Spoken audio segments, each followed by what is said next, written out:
João capítulo 10, do versículo 1 ao 11. Eu lhes asseguro que aquele que não entra no aprisco das ovelhas pela porta, mas sobe por outro lugar, é ladrão e assaltante. Aquele que entra pela porta é o pastor das ovelhas. O porteiro abre-lhe a porta e as ovelhas ouvem a sua voz. Ele chama as suas ovelhas pelo nome e as leva para fora. Depois de conduzir para fora todas as suas ovelhas, vai adiante delas, e estas o seguem, porque conhecem a sua voz. Mas nunca seguirão um estranho. Na verdade, fugirão dele, porque não reconhecem a voz de estranhos. Jesus usou essa comparação, mas eles não compreenderam o que lhes estava falando. Então Jesus afirmou de novo: digo-lhes a verdade, eu sou a porta das ovelhas. Todos os que vieram antes de mim eram ladrões e assaltantes, mas as ovelhas não os ouviram. Eu sou a porta. Quem entra por mim será salvo. Entrará e sairá, e encontrará pastagens. O ladrão vem apenas para roubar, matar e destruir. Eu vim para que tenham vida e a tenham plenamente. Eu sou o bom pastor. O bom pastor dá a sua vida pelas ovelhas. A gente percebe que dentro da metáfora, construída por Jesus, ele usa um termo aqui muito interessante, que não é comum a nós nos dias de hoje, principalmente quem vive na cidade ou nas regiões urbanas: aprisco.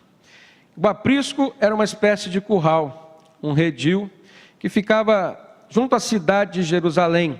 Havia inclusive em Jerusalém a porta das ovelhas. Era um lugar onde os pastores, que durante o dia pastoreavam seus rebanhos, e que queriam, por exemplo, descansar ou estar em família na cidade de Jerusalém durante a noite, eles pagavam um aluguel, uma taxa a uma espécie de porteiro, e o texto fala sobre o porteiro, cada um uma taxa proporcional à quantidade de suas ovelhas, para que durante a noite elas pudessem estar ali seguras no redil, seguras no aprisco. Então, ao passar a noite, cada pastor chegava na porta e ele começava chamando suas ovelhas pelos nomes.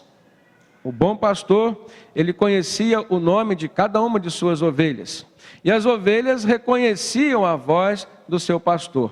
Isso dava uma tranquilidade, por exemplo, ao porteiro e aos outros pastores, de que cada pastor levaria do aprisco somente as suas ovelhas. Jesus, ele usa isso como uma metáfora e faz uma comparação entre o ser humano, uma vez já convertido e se tornando ovelha do Senhor Jesus, e as ovelhas que estavam naquele aprisco.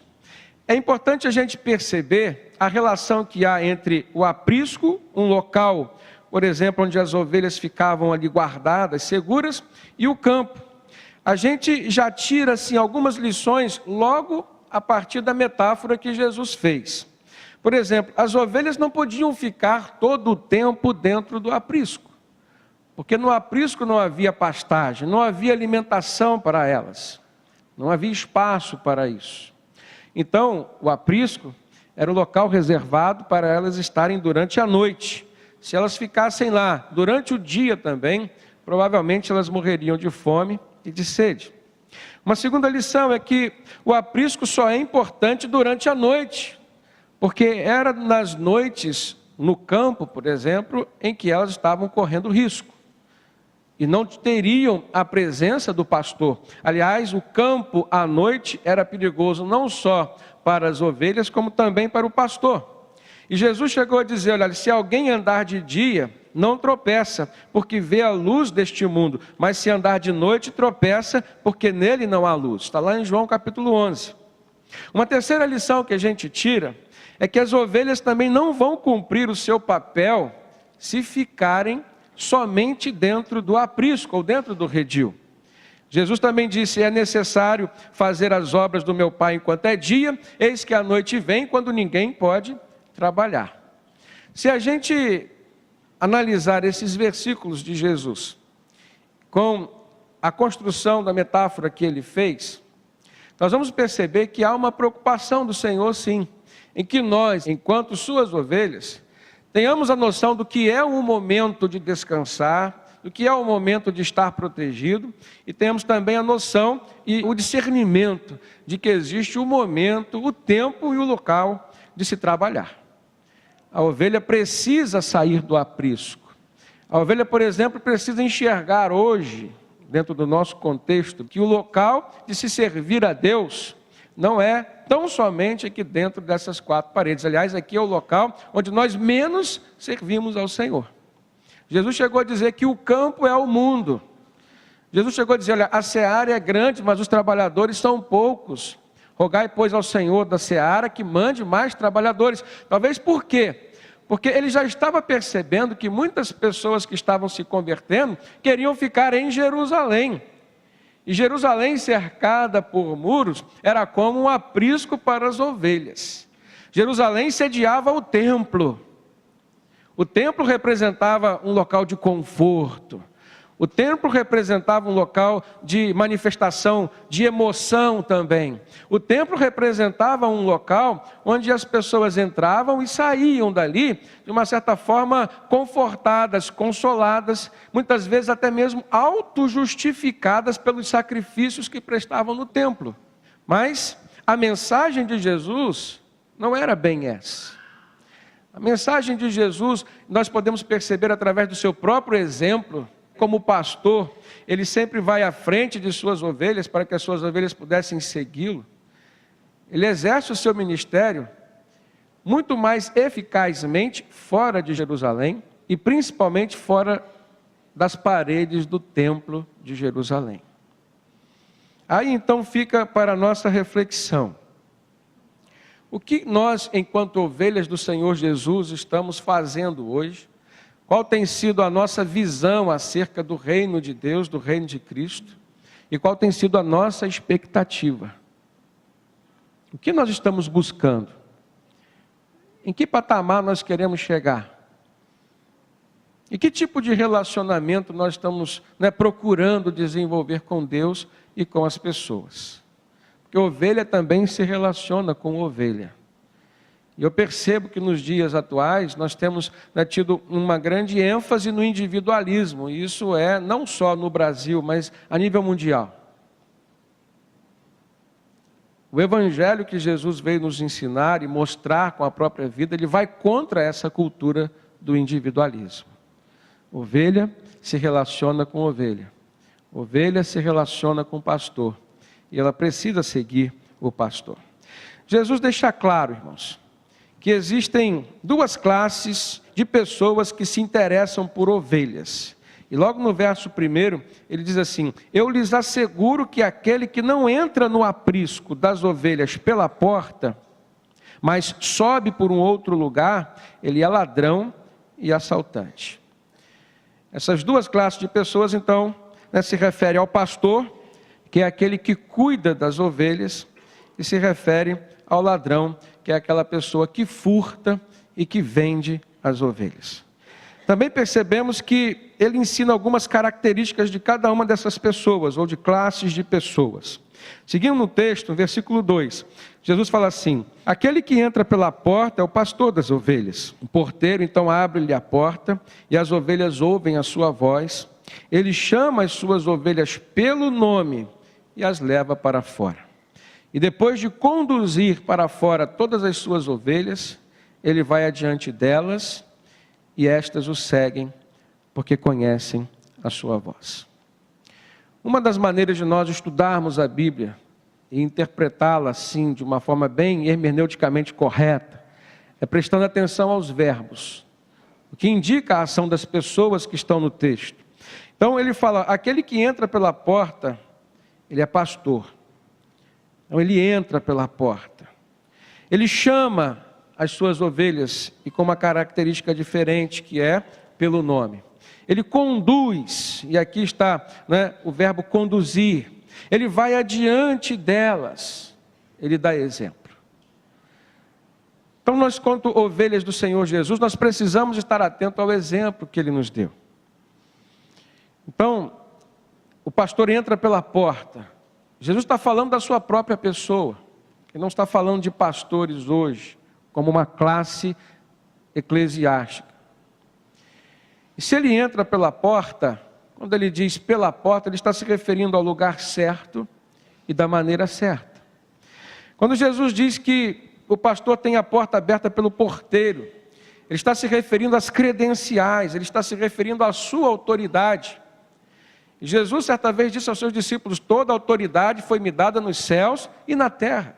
A Bíblia está repleta de textos, irmãos, que nos levam a crer na autoridade do nome de Cristo. E uma autoridade conferida pelo próprio Deus. Depois nós vemos que o pastor chama as suas ovelhas pelo seu nome. Lá em Isaías capítulo 43, logo no verso 1, nós vemos o profeta que falou mais sobre Jesus no Antigo Testamento, dizendo assim: mas agora, assim diz o Senhor, o verdadeiro profeta é aquele que fala em nome do Senhor, justamente e só exclusivamente o que o Senhor manda falar. Assim diz o Senhor, aquele que te criou, ó Jacó, que te formou, ó Israel, não tema, pois eu o resgatei. Eu o chamei pelo nome e você é meu. E na sequência, Isaías fala: quando você atravessar as águas, eu estarei com você, se referindo a Deus. Quando você atravessar os rios, eles não te encobrirão. Quando você atravessar através do fogo, você não se queimará e as chamas não arderão em ti. Endossando as palavras do profeta Isaías, Jesus então mostra essa característica pessoal do verdadeiro pastor: conhecer as suas ovelhas pelo nome. O nome era algo que trazia e refletia a identidade das pessoas. Os pais, no passado, eles sempre escolhiam um nome para os seus filhos que pudesse refletir ou a identidade eles esperavam ver na vida dos seus filhos, ou um nome que refletisse o contexto no qual os seus filhos nasceram. Quando Isaac teve seus 2 filhos, Jacó e Esaú, e quando ele viu que os 2 eram gêmeos, e Jacó veio agarrado ao calcanhar do seu irmão Esaú, ele colocou o nome do seu filho Jacó, que significava usurpador. E na verdade Jacó carregou esse estigma durante toda a sua vida. Eu não sei se o nome influenciou o seu caráter, ou se profeticamente o nome já era reflexo do caráter que ele haveria de desenvolver. E nós vimos na história um irmão que sempre tentou usurpou a primogenitura do seu outro irmão, tentou o enganar, e teve que lutar contra isso, contra a sua natureza, durante toda a sua vida, até o momento em que ele de fato experimentou uma conversão com Deus, a partir de um encontro com Deus. Mais uma característica, além do nome que as ovelhas possuem, e que o pastor deve conhecê-las, ou seja, apontando para o fato de que o pastor conhece as suas ovelhas na sua intimidade, nós vemos Jesus falando que o pastor conduz as ovelhas para fora do aprisco, para que elas possam pastar. Se nós fizermos uma analogia, irmãos, desse texto com o Salmo 23, nós vamos ver que há muito que nós podemos perceber na relação entre pastor e ovelhas, no que diz respeito à expectativa das ovelhas com relação ao seu pastor. Aqui Jesus diz que o pastor chama as ovelhas pelo nome, que o pastor conduz as ovelhas para fora do aprisco para que elas possam pastar. No Salmo 23, é Davi quem escreve, porque a atividade de Davi era uma atividade de pastoreio. E ele se relacionava com as suas ovelhas, ele provavelmente conhecia as suas ovelhas pelo nome, ele deu a sua vida pelas ovelhas, ele arriscou a sua vida, e a história conta que Davi enfrentou o urso, enfrentou o leão, para que pudesse salvar a vida das suas ovelhas. Mas no Salmo 23, de uma forma muito específica, Davi se coloca como uma ovelha, e projeta na pessoa de Deus o seu pastor. E ele diz: o Senhor é o meu pastor, e nada me faltará. Deitar-me faz em verdes pastos, e guia-me mansamente às águas tranquilas, e refrigera a minha alma. Guia-me pelas veredas da justiça, por amor do seu nome. Eu vou parar por aqui. Nessa parte do Salmo, Davi mostra o que está no coração dele enquanto ovelha e o que ele nutre enquanto uma expectativa com relação a Deus como seu pastor. Que nada mais era um reflexo das experiências que ele já vinha passando. Que Deus o guiasse, por exemplo, às águas tranquilas. Que Deus o conduzisse aos pastos verdejantes. Que Deus pudesse trazer alento à sua alma. E que Deus o mantivesse nas veredas, ou seja, nos caminhos da justiça. Primeiramente, a gente vê a expectativa de que há um Deus que é o nosso provedor. E o pastor não deixa de ter essa função, ou de exercer essa função. Ele diz, o Senhor é meu pastor e nada me faltará. Na Nova Versão Internacional ele diz, o Senhor é meu pastor e de nada sentirei falta. O que no hebraico é melhor entendido. Os teólogos creem que essa seria a melhor tradução para o Salmo de Davi. O Senhor é meu pastor e de nada eu sentirei falta, porque aquilo que o Senhor me dá é suficiente para mim. Muitas vezes o nosso sentido de vontade, o nosso próprio ser, ele nos leva a sentir desejo de outras coisas que na verdade não são aquilo que nós estamos realmente precisando. E aliás, nós enquanto seres humanos muitas vezes sentimos desejo de ter aquilo que vai nos fazer mal. Mas a tradução no sentido de que o Senhor é o meu pastor e de nada sentirei falta, ela contempla o sentimento de que o nosso pastor, enquanto nosso provedor, vai nos dar aquilo que é necessário e suficiente para a nossa vida. Quando ele diz, refrigera a minha alma, ou seja, restaura-me o vigor, está mostrando que Deus, enquanto nosso pastor, ou agora no Novo Testamento, Jesus falando, se colocando como sumo pastor das suas ovelhas, está nos mostrando que Ele conhece as nossas necessidades, sim. E principalmente as necessidades da alma, os nossos sentimentos e as nossas emoções. Isso traz para nós uma certa segurança, de que temos um Deus que nos assiste em todas as nossas necessidades, as visíveis e as invisíveis. Quantas vezes nós nos prendemos a um coração materialista, irmãos, e sofremos porque sentimos falta de alguma coisa que é material, que é palpável, que é visível. Mas que se nós fôssemos tratados no campo da nossa emoção e também espiritualidade, nós não sofreríamos com essas faltas, porque deixariam de ser faltas. Há muitas necessidades no campo físico e material que existem na nossa vida hoje, porque nós não permitimos ser supridos e tratados no campo emocional e espiritual pelo nosso sumo pastor. E esse alento para a nossa alma, que é a expectativa da ovelha com relação ao seu pastor, aqui descrito por Davi no Salmo 23, é algo que nós hoje, enquanto ovelhas, cultivamos como uma expectativa no nosso coração. Muitos incômodos nós sentimos, muitos traumas nós carregamos e sofremos,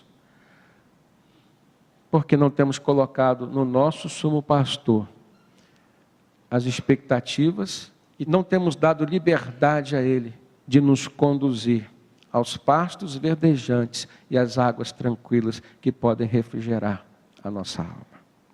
Então a gente percebe que quando Jesus fala do pastor, aquele que cuida das ovelhas, e fala depois do ladrão, aquele que as rouba, que as vende, existia no coração de Jesus, sim, não uma preocupação em si, mas um sentimento de cuidado e ao mesmo tempo de alerta. E se Ele pudesse hoje estar falando a cada um de nós, no nosso íntimo, ou seja, se nós permitíssemos Jesus falar conosco, ouvindo-o, com certeza Ele estaria nos alertando. Cuidado com os ladrões. Com certeza Jesus estaria nos alertando, olha, o aprisco é seguro, mas vocês não vão cumprir o papel de vocês integralmente se vocês ficarem dentro do aprisco. Vocês precisam se alimentar, vocês precisam de águas tranquilas, de pastos verdejantes. E vocês vão encontrar isso fora do aprisco. Só fora do aprisco que vocês vão encontrar. Mas para estarem lá, vocês vão precisar da figura bem presente de um pastor. E ele diz: eu sou esse pastor.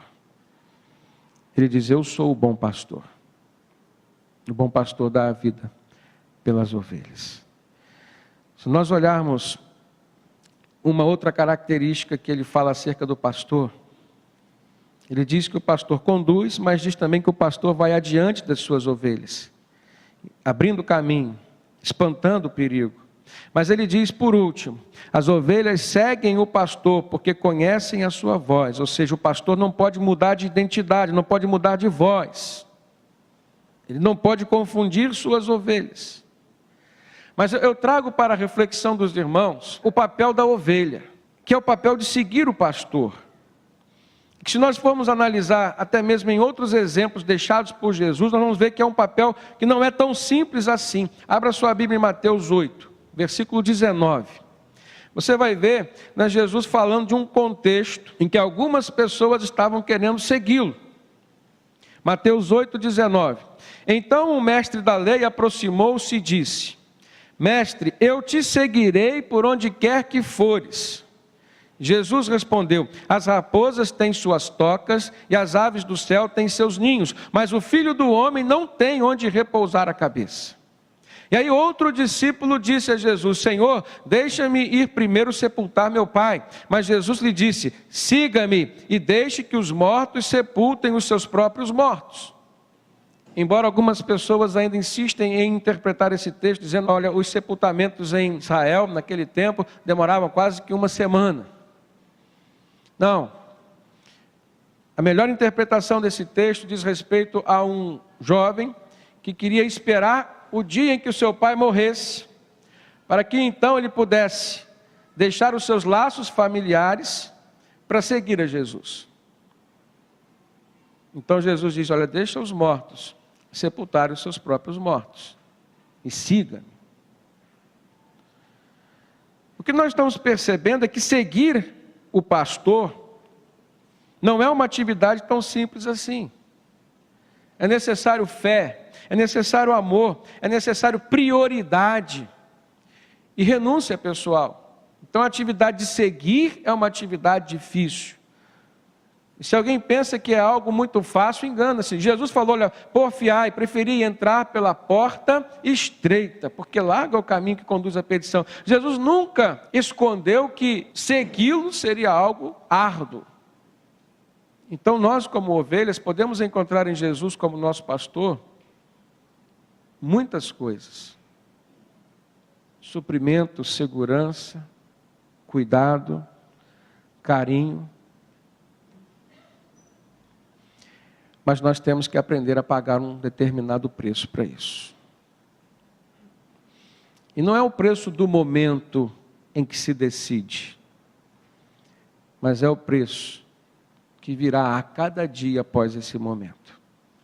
Tomar uma decisão hoje por seguir a Cristo é algo maravilhoso, vai fazer diferença na sua vida. Tomar uma decisão hoje, entregar a sua vida a Cristo, aí vai estabelecer sobre você essa relação de ovelha com pastor. Ele vai te chamar pelo seu nome, ele vai te conduzir às águas tranquilas, aos pastos verdejantes, ele vai te proteger, ele vai te suprir. Mas a cada dia após essa decisão, você é que vai ter que seguir o seu pastor. A atitude de seguir cabe a nós. Então Jesus deixou muito claro. Agora, essa história de Mateus 8, ela continua. E depois que Jesus então confrontou essas duas pessoas que declararam assim, de uma forma muito assodada, muito rápida, muito antecipada: ah, eu quero seguir a Jesus, eu quero te seguir, Senhor. E Jesus mostrou que não seria tão fácil. Para o mestre da lei era necessário deixar a sua zona de conforto. Para outro jovem que era apegado à sua casa, ao seu pai, Jesus disse: olha, não dá para esperar que o seu pai venha a morrer, para que você venha me seguir, tem que ser hoje. Aí Jesus entrou no barco, versículo 23. Diz que os seus discípulos o seguiram. Os verdadeiros discípulos seguiram a Jesus. E no barco, diz o texto que de repente uma violenta tempestade abateu-se sobre o mar, de forma que as ondas inundavam o barco. Mas Jesus estava lá dormindo. Os discípulos então foram acordar Jesus. E clamando disseram: Senhor, salva-nos, porque nós vamos morrer. As ovelhas que realmente seguiram o seu pastor, e aqui protagonizado pelos discípulos que entraram no barco onde Jesus estava, elas tiveram a quem recorrer no momento da tempestade. Então, se seguir a Cristo, irmãos, exige uma renúncia, algo nos consola, porque estar seguindo a Cristo é algo que traz para nós a segurança de que quando as tempestades vierem contra nós, nós teremos a quem recorrer para nos salvar. E o texto diz que Jesus então perguntou: por que vocês estão com tanto medo, homens de pequena fé? Então Jesus se levantou, repreendeu o vento, repreendeu o mar e se fez completa bonança. E todos os discípulos ficaram perplexos naquele momento, dizendo: quem é este que até os ventos e o mar obedece? Seguir a Cristo exige renúncia, fé, amor. Mas estar com Cristo traz para nós segurança, socorro, salvação. E muitas vezes a maneira como o Senhor vai se manifestar a nós, com amor, com graça e socorro, vai nos deixar perplexos. E foram assim que os discípulos ficaram. Eu quero te desafiar nesse momento. Não sei se todos vocês estão passando por alguma situação como aquela dos discípulos no barco. Mas eu sei que muitos de vocês estão passando. Eu quero te dizer que o ter a presença de Jesus no barco da sua vida, e ter a fé e confiança de que você pode clamar por Ele nesses momentos de tempestade pelos quais vocês estão passando, pode ter certeza e confiar que mediante a ação do Senhor, Ele vai deixar vocês perplexos. O Senhor age de uma forma tal que nós nunca imaginávamos. No tempo dele, mas o Senhor sempre cumprirá o seu papel de pastor na vida daqueles que o seguem como ovelhas. Entregue o teu caminho ao Senhor, confia nele e o mais ele fará. Salmo 37. Se ser ovelha é difícil, eu quero dizer que ter a pessoa do pastor traz compensação a todo e qualquer sacrifício. Jesus então conclui seu pensamento.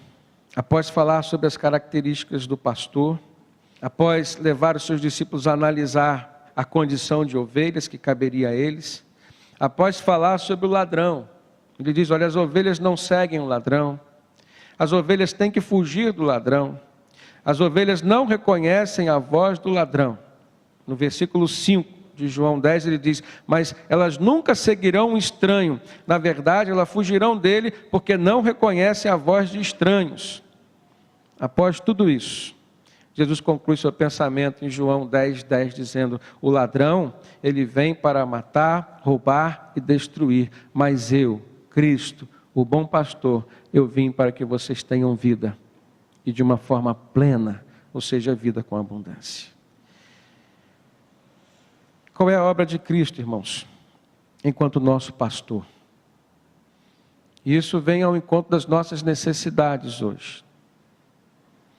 Você saber que Cristo é o seu pastor, e você saber que Ele tem poder para suprir suas necessidades, é algo que consola o teu coração.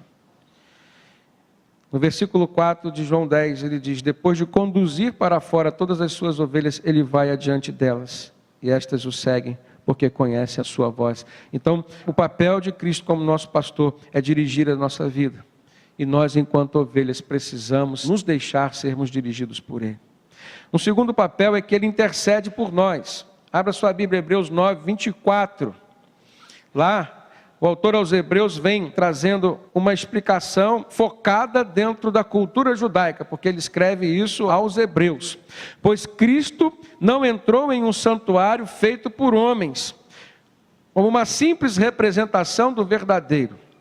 ele entrou no próprio céu, para agora se apresentar diante de Deus em nosso favor. Há uma profundidade muito grande nessa palavra do autor aos Hebreus, se referindo ao papel de Cristo como nosso pastor. Ele diz: Cristo não entrou num santuário feito por homens, ou seja, não está num templo, não está preso ao paradigma geográfico, local, porque o templo é uma simples representação do verdadeiro, irmãos. Olha, a gente entra nesse templo hoje e a gente tem um sentimento de que estamos mais próximos de Deus, que estamos louvando ao Senhor com uma intimidade muito maior. Alguns dizem assim: parece que eu estou no céu. Mas isso aqui é uma simples representação do que é verdadeiro, diz o texto. Portanto, Jesus morreu, ressuscitou e não ficou entre nós. Ficou 40 dias aqui, mas ele foi para o céu, justamente para estar diante de Deus e fazendo o quê? Intercedendo por nós. Agora ele se apresenta diante de Deus em nosso favor, diz o autor aos Hebreus. Então nós estamos aqui desamparados, irmãos? Nunca. E antes de ir aos céus ele disse: eu vou, mas eu rogarei ao Pai que vos mande um outro Consolador. E aí vem o Espírito Santo sobre a vida das ovelhas do Senhor Jesus. E se temos o Espírito Santo, que é Deus em nós, para nos acompanhar aqui, esse texto nos mostra que nós temos a certeza que nos céus, diante de Deus, nós temos um advogado, nós temos um intercessor, que nos acompanha aqui, que nos assiste aqui, mas que age por nós também lá. Jesus disse: na casa do meu Pai há muitas moradas, e algo reservado para cada um de nós. Então o nosso pastor Cristo, ele nos dirige, ele intercede por nós, ele pede por nós. Romanos 8,34 diz: quem nos condenará? Foi Cristo Jesus quem morreu, e mais quem ressuscitou e está à direita de Deus e também intercede por nós. Ele, enquanto nosso pastor, ele nos guarda. Na carta de Judas, versículo 24, diz que aquele que é poderoso para impedi-los de cair e para apresentá-los diante da sua glória sem mácula e com grande alegria, se referindo ao poder de Cristo Jesus que nos impede de cair. E por último, como pastor, ele nos restaura e nos cura. Esse texto de Mateus 8 que nós lemos, o contexto geográfico se dava em Cafarnaum, distante de Jerusalém, fora do aprisco, mas onde Jesus fez muitos dos seus milagres. E a partir do versículo 16, Mateus 8,16, diz que ao anoitecer foram trazidos a Jesus muitos endemoniados, e ele expulsou os espíritos com uma palavra e curou todos os doentes. E o texto diz: e assim se cumpriu o que fora dito pelo profeta Isaías: ele tomou sobre si as nossas enfermidades e sobre si levou as nossas doenças. Além de ser pastor que cuida, que guia, que dirige, que protege, que intercede, Jesus é o pastor que cura as enfermidades e as doenças das suas ovelhas. Qual é a tua enfermidade hoje, irmão? Pode ser uma enfermidade física, e eu sei que há pessoas aqui neste templo que estão passando por momentos de enfermidades físicas. Mas quando o texto nos leva a refletir sobre enfermidades curadas por Jesus, ele não se restringe às enfermidades do físico. Olha para o seu coração nesse momento. Talvez a sua dor esteja aí. Pense, porque talvez você esteja vivendo um cativeiro da memória, se lembrando a cada instante na sua vida de algo que lhe aconteceu no passado, que te prende, que faz sofrer até hoje. Quero te dizer que Jesus, enquanto pastor da sua vida, ele pode te curar. Amém?